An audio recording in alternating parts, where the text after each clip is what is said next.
నమస్తే అండి, అందరికీ గుడ్ మార్నింగ్. అమ్మ మంచి మాటకి స్వాగతం.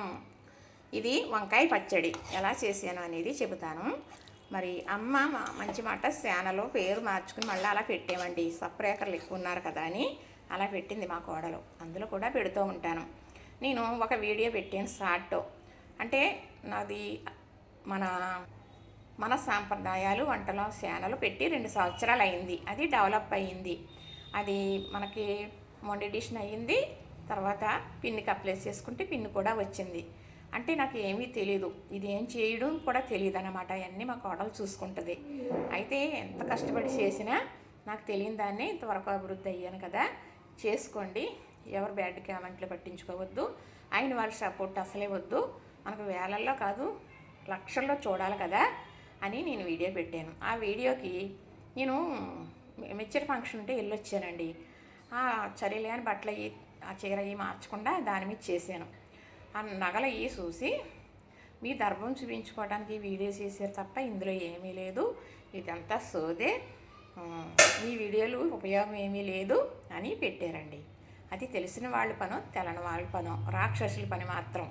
ఎందుకంటే అమ్మలాగే చూడాలి. అమ్మలాగున్న వాళ్ళని అలా చూడాలంటే మనస్తత్వం ఉండాలి, మనస్తత్వం ఉండాలి. ఇలాంటి వాళ్ళు చెడ్డ కామెంట్లు పెడితే మనకి ఎందుకండి, డిలీట్ చేసి పడేద్దాం. ఇలాంటి వాళ్ళు ఒకళ్ళిద్దరు మనకు అవసరమా? ఎంతో వేల మంది చూడాలి కదా. మనం బాగా చేసుకుంటున్నాం, మనం కష్టపడుతూ ఉన్న రాళ్ళు ఇసురుదామని చూస్తారు. అలాంటి వాళ్ళని పక్కన పెట్టేయాలి. మన పని మనం చేసుకోవాలి. తల్లిదండ్రులు అంటాం మనం, ఇలా తప్పులు చేస్తే వాళ్ళ తల్లిదండ్రులు అలా పెంచారు, అలా వదిలేశారు అని. పాపమండి, తల్లిదండ్రులు ఏం చేస్తారో ఇలా పెద్దవాళ్ళని బాధ పెట్టమని, అలా చదువుకోనాకి వెళ్ళి తప్పులు చేయమని, ఇలాగెళ్ళి అక్కర్లేని అగాధంలో పడమని తల్లిదండ్రులు చెబుతారా? కాదు కదండి.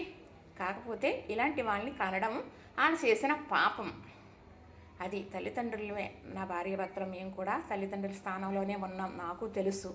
కానీ గమ్ముని తల్లిదండ్రులు అంటారండి ఇలాంటి యదవరం ఉండటం వల్ల.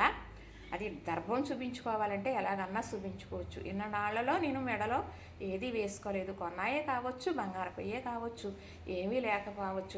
ఎలాగైనా ఏడుస్తారా? ఇంక ఇదేనా వాళ్ళ బ్రతుకులు? ఎదట వాళ్ళు బాగుంటే ఏడటం, బాగోపోతే నవ్వడం. రాక్షసుల తత్వం అండి. రాక్షసుల తత్వం తర్వాత వస్తుంది. వాళ్ళ కంఠం బాగానే కంటారు తల్లిదండ్రులు.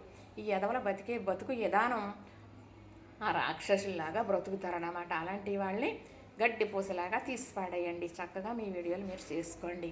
మరి ఇదేనండి అమ్మ చెప్పే మంచి మాట. లైక్ చేయండి, షేర్ చేయండి, సబ్స్క్రైబ్ చేయండి.